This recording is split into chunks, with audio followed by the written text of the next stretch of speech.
לך דודי לקראת קהלה בני שבת נקבלה לך דודי לקראת קהלה בני שבת נקבלה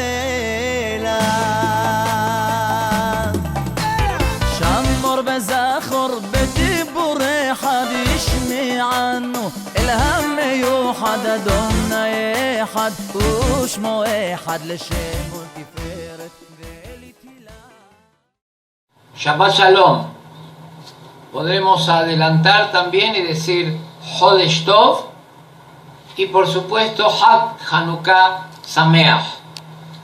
Este Shabbat tiene una característica especialísima.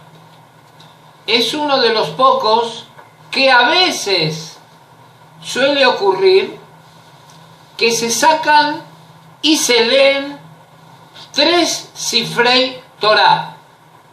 Esto puede pasar 3 veces en el año. Digo que puede ocurrir sí y solo sí. Además de coincidir la parashá de la semana, el Shabbat, junto al Rosh Hodesh, en este caso Rosh Hodesh Tevet, y además Hanukkah. Ocurre también en Simchat Torah, por supuesto, que leemos la parashá de esa semana, leemos el maftir de la festividad y leemos el inicio de la parashá Bereshit, o cuando el Rosh Hodesh Nisan, que se llama Parashat HaHodesh, coincide el Rosh Hodesh también con la parashá, por supuesto, la parashá HaHodesh y también la de Rosh Hodesh. Un dato interesante: en algunas sinagogas se hace un acto especial cuando se saca del arca sagrada, del Aron HaKodesh, del Ejal, se sacan los sefarim y se paran frente al público. Es un momento de unción y de elevación espiritual muy bonito, y aquel que tenga la oportunidad de vivenciarlo alguna vez coincidirá conmigo que es algo fuera de lo común. Vamos a dedicar en la parashá de hoy, ya que la parashá de esta semana es Miketz, siempre explicamos el sentido que tiene la coincidencia de la parashá con Yosef. Siempre para Hanukkah, la fiesta en la que quisieron borrar nuestra identidad, los griegos seleucidas, con la historia de Yosef. Yosef, el joven judío que pese a vivir en un ambiente hostil y alejado de las costumbres de la casa de Abraham, la tradición de Isaac y la herencia de Jacob, se pudo mantener firme ante las tentaciones de la gran potencia en Egipto. Pero no vamos a hablar de Yosef hoy. Vamos a hacer hincapié, dado que seguimos con nuestra política de responder a inquietudes. Esta semana tenemos una solicitud que, si bien no es una pregunta, es una inquietud de algunos alumnos que estamos estudiando algunos capítulos en el libro de Bereshit para poder transmitir un formato de estudio diferente al que nosotros acostumbramos o solemos dedicarnos semanalmente en su lectura. La Torá no tiene una sola forma de ser estudiada. Vamos a ver que, si bien tiene un seguimiento de un principio y que va en forma seguida a la historia, hay quienes nos ven y nos dicen que en Mukdam Umeujar Batorá, que no hay antes y después, y no siempre la correlación del relato es de acuerdo a los acontecimientos históricos como van pasando. Y hay diferentes formas. Y nosotros en nuestros cursos tenemos también un formato transversal de ver las cosas. Porque si bien la parashá o las parashiot, los capítulos semanales, obedecen a un corte que establecieron nuestros sabios, ya en alguna oportunidad explicamos que la división en capítulos y en versículos no es una división hebrea netamente hablando, sino que a partir de discusiones que hubo con diferentes clérigos o líderes de otra religión, hubo que adoptar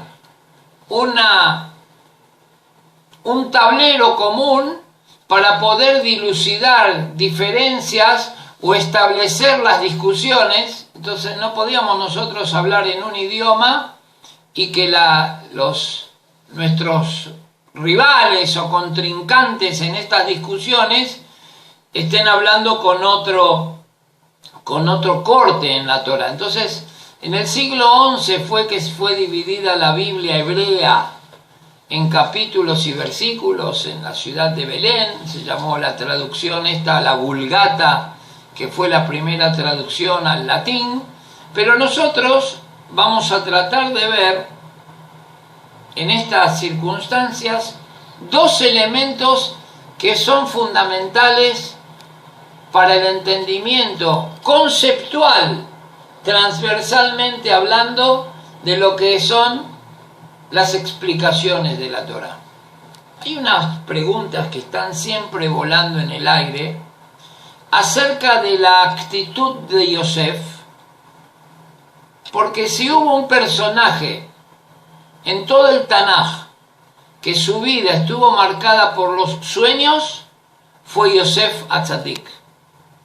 Vamos a ver que en los relatos de los capítulos de la vida de Yosef existen 6 sueños.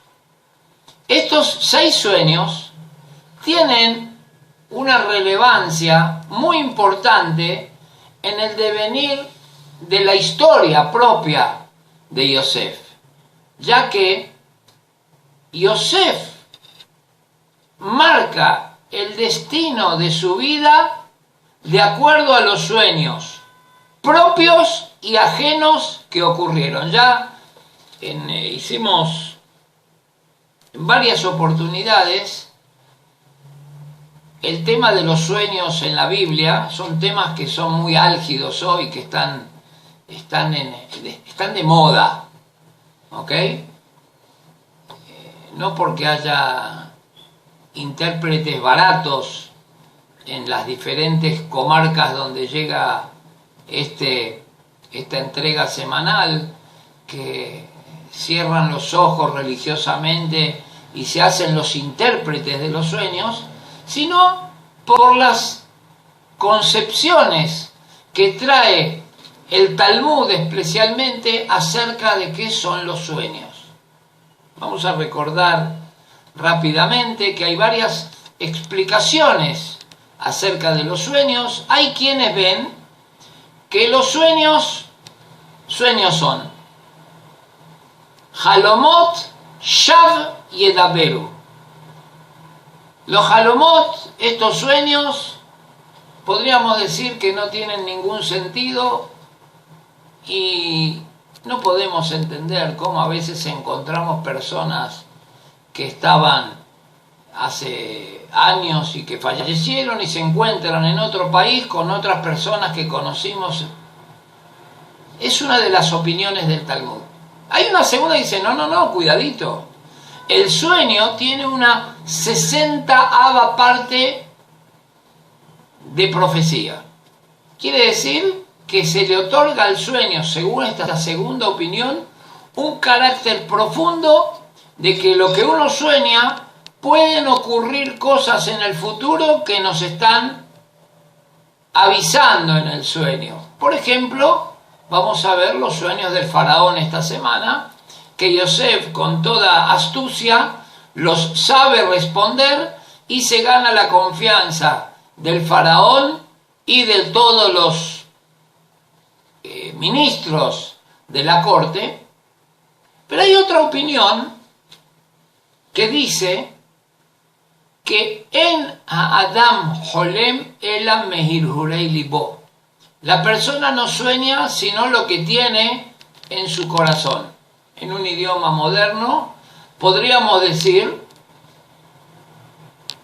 con antecesores de Sigmund Freud, de centurias por cierto, que la persona no sueña sino lo que tiene en su subconsciente.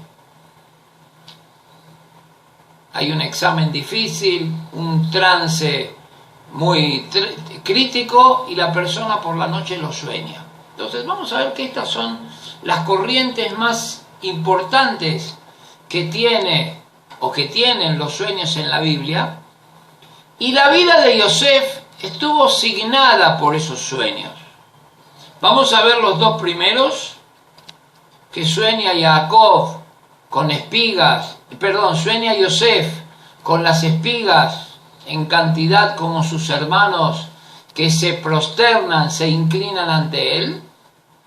Y luego el sol, la luna y las estrellas que también vuelven a inclinarse. Los hermanos lo odiaron y su papá lo reprendió. ¿Qué vamos a venir tu padre, tu madre y tus hermanos a inclinarnos delante de ti? Pero el papá de Aviv Shamar et Adabar, leímos la semana pasada, el papá dejó esto presente, estos sueños, y vamos a ver que en definitiva aquel que había soñado con sueños de grandeza y de ocupar lugares en el pedestal, la vida lo aterrizó y no solamente lo llevó a la superficie, sino que los hermanos lo tiraron a un pozo.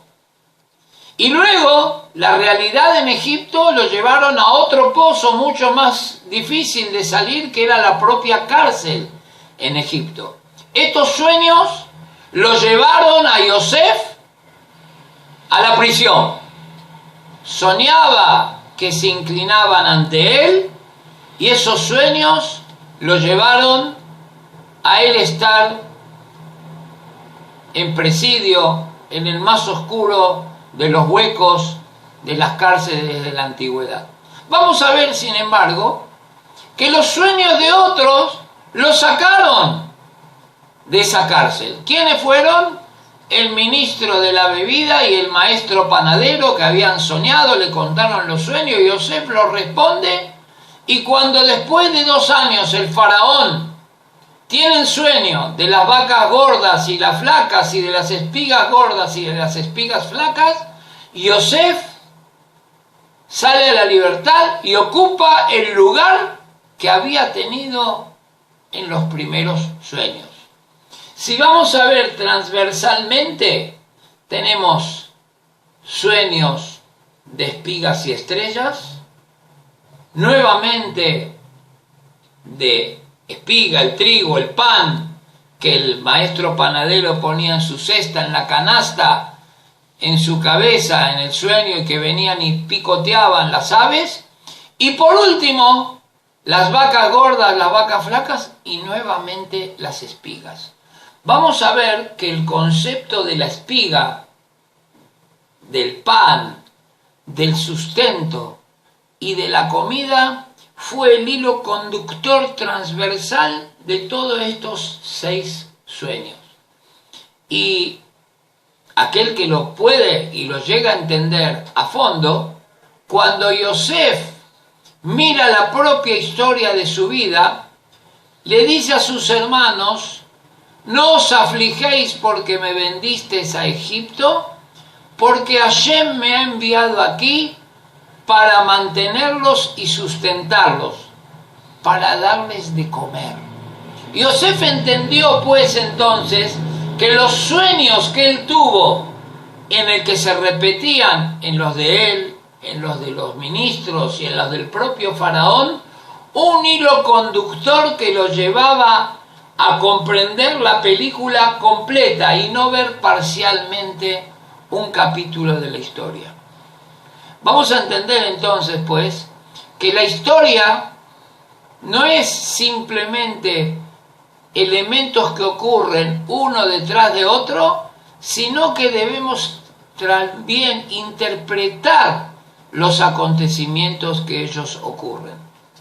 Ya en parashiot anteriores podemos ver, hasta la nuestra, que hubo elementos que también se repitieron y que tal vez la lectura rápida, siguiendo al Baal Coré en la sinagoga, al lector de la Torá, no nos permitió dilucidar por completo, y vamos a ver que las vicisitudes que pasaron nuestros patriarcas también tienen hilos conductores. Nosotros sabemos que el hombre, el primer hombre, Adán, había sido creado desnudo, y al haber tropezado en esa circunstancia que desoye la voluntad de Hashem, se da cuenta que está desnudo y de alguna manera se avergüenza y se le crean las ropas. Ropa en hebreo se dice beged.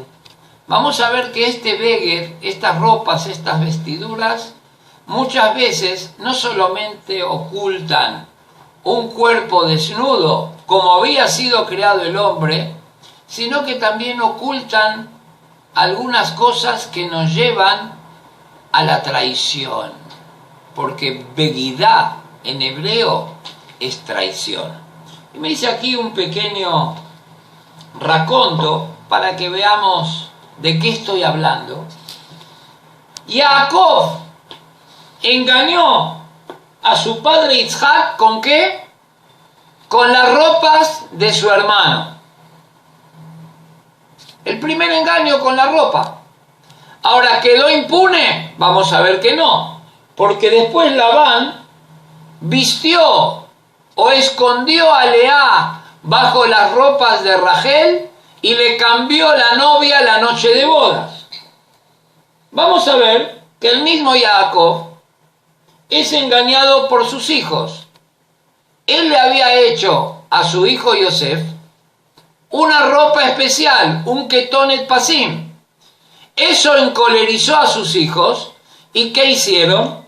Agarraron esa ropa y lo engañaron al padre cuando la sumergen en sangre de un cabrito, y el padre dice, Hayar ra'a ahalathu, una fiera se devoró a mi hijo.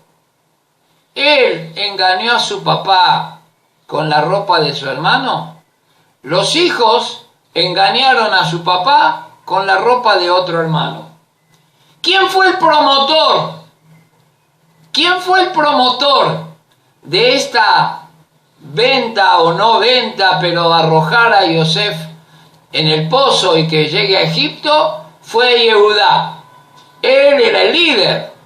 Me imagino que cuando le mandan las ropas ensangrentadas, el que había tomado más la decisión fue Yehudá.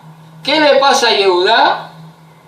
Tamar engaña a Yehudá. Conocemos la historia de que su nuera, hay una ley que cuando fallece uno de los hermanos hay una disposición que el hermano debe casarse con la viuda para así establecer que la simiente de la familia no se pierda. Vamos a ver que le había pasado 2 veces a Yehudá, no quería dar el tercer hijo. Vino Tamar y se vistió como una mujerzuela y se sentó a la vera del camino, y al final, ¿qué le pasó a Yehudá? Se confundió por las ropas y no reconoció a su propia nuera. Y por último, Yosef con sus hermanos. Yosef, cuando llegan sus hermanos, ¿qué ocurre? No lo reconocieron. y él los reconoció. Vamos a ver que lo vieron con la ropa real, y cuando así trae Rashi, que cuando él se había ido no tenía barba todavía y seguramente tenía un corte especial para la barba que usaban los jerarcas o los reyes, y los hermanos tampoco lo reconocieron. Vamos a ver entonces que transversalmente el tema de las ropas, así como el tema de los sueños, marcan un poco el entendimiento profundo de la Torá.